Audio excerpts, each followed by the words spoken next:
The Lord be with you. Reading from the Holy Gospel according to John. Jesus said to his disciples, "As the Father loves me, so I also love you. Remain in my love. If you keep my commandments, you will remain in my love, just as I have kept my Father's commandments and remain in his love. I have told you this so that my joy might be in you and your joy might be complete." The Gospel of the Lord.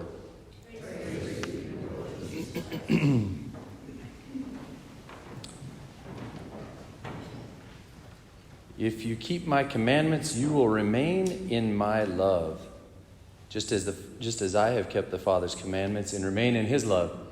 Now, following the Lord's commandments is really those guidelines that kind of are markers that we know for sure we're in communion with God, in his love. One of them, the fifth commandment, thou shalt not kill, a big one. And I just bring that up in light of, I know that on the Supreme Court's list is the delegalization of abortion in this country. We're praying that they do choose life. I know that there's also been a rebuttal that yeah, but what do we do with all these little babies and all these pregnant women?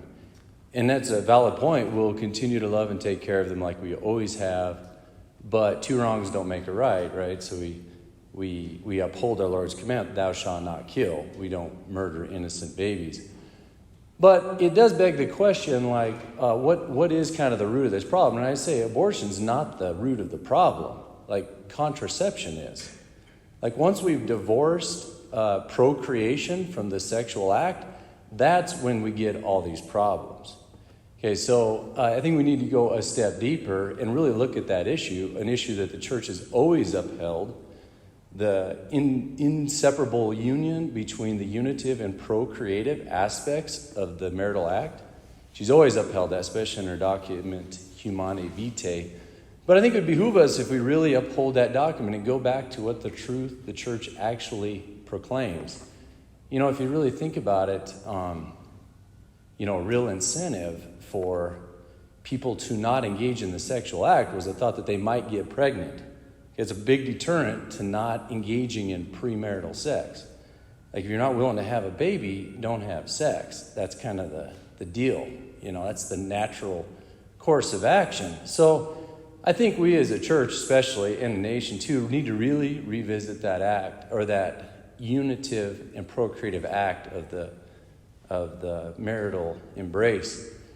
Doing so, I think, would really help us to deal with these other issues, such as abortion, but it will also bring us back to the beauty of marriage itself. So upholding that dignity is super good. I would also like, just while we've kind of opened this wound, throw out, what does the church really teach in regards to either contraception or sterilization? So any use of artificial birth control, the church says, is contrary to the nature of marriage and is sinful. That includes sterilization, vasectomy, all down the line.